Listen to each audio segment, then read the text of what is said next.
A'udzubillahi minasyaitonirrajim. Bismillahirrahmanirrahim. Allahumma shalli ala sayyidina Muhammad wa ala ali sayyidina Muhammad. Assalamualaikum warahmatullahi wabarakatuh.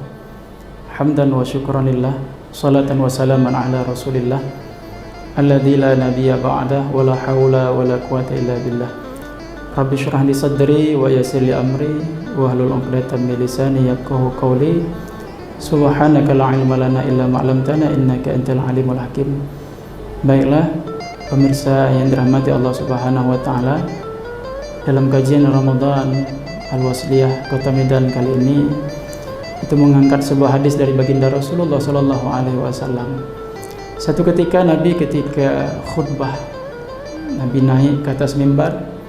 Ketika Nabi langkahkan kakinya ke tingkat yang pertama mimbar tersebut, Nabi ucapkan amin.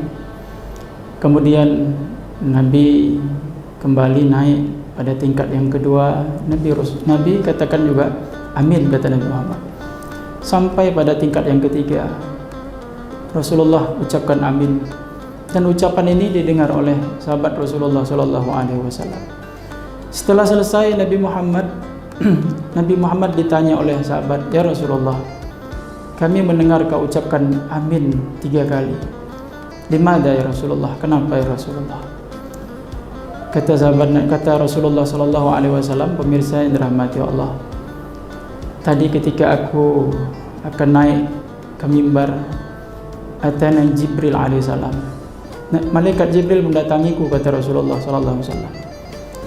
Kata Jibril, "Ya Muhammad, aminkan." Maka Nabi ucap amin. Kata Jibril alaihissalam, "Ya Muhammad, celakalah umatmu, celakalah hamba Allah, yaitu mereka yang masuk Ramadan tapi tak menjadi penyebab dosa-dosa mereka diampuni Allah Subhanahu wa taala." Kemudian Nabi katakan amin. Yang kedua, Muhammad, celakalah umatmu, kata malaikat Jibril alaihissalam, ya apabila dia dapati kedua orang tuanya atau salah satu keduanya hidup bersamanya, tak menjadi kesempatan dia masuk surganya Allah Subhanahu wa taala. Amin, kata Nabi Muhammad SAW. Dan yang ketiga, pemirsa wasliin yang dirahmati Allah Subhanahu wa taala, ketika Nabi naik ke tingkat yang ketiga, Nabi ucapkan amin karena Jibril katakan, "Ya Muhammad, celakalah umatmu, hamba Allah, yang apabila disebutkan namamu di sisi yang dia tak bersalawat kepada Rasulullah SAW." Nabi katakan amin. Pemirsa yang dirahmati Allah Subhanahu wa taala, kali ini kita sedang melaksanakan ibadah Ramadan. Yang kita tahu bahwa Ramadan ini banyak orang ramai ibadah pada Allah.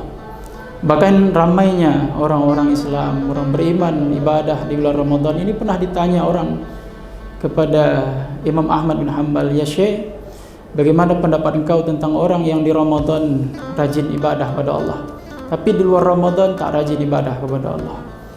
Kata Imam Ahmad, "Ulaikal ladzina ya'rifuna Allah azza wa jalla bi Ramadan." Mereka itu adalah hamba Allah yang buruk, mereka umat yang buruk, mereka orang-orang buruk, karena mereka hanya mengenal Allah di Ramadan saja. Tetapi pemirsa yang dirahmati Allah, Ramadan inilah kesempatan kita untuk mendapat ampunan Allah. Maka wajar di Ramadan banyak orang beribadah pada Allah. Tetapi kembali ke hadis tadi, bahwa ada orang yang rugi di Ramadan, yaitu yang pertama, apabila masuk Ramadan tak menjadi penyebab dosa-dosanya diampuni Allah. Siapakah mereka? Ulama katakan paling tidak yang pertama adalah seorang istri yang durhaka kepada suaminya, yang kedua adalah anak yang durhaka kepada orang tuanya, dan yang ketiga adalah orang yang putus silaturahimnya. Maka gunakanlah kesempatan ini untuk memperbaiki ketiga hal ini. Jadilah seorang istri yang patuh kepada suami agar Ramadan ini menjadi penyebab dapat ampunan Allah. Dan jadilah anak yang soleh yang patuh kepada orang tua, menjadi kesempatan untuk dapat ampunan Allah. Dan yang ketiga, perbaikilah hubungan silaturahim. Mudah-mudahan kita semua di Ramadan ini dapat ampunan Allah Subhanahu wa taala. Itu saja yang bisa disampaikan. Mudah-mudahan bisa kita amalkan bersama. Mohon maaf jika ada salah dalam ungkapan, salah dalam tutur kata. Saya mohon diri. Akhirul kalam. Assalamualaikum warahmatullahi wabarakatuh.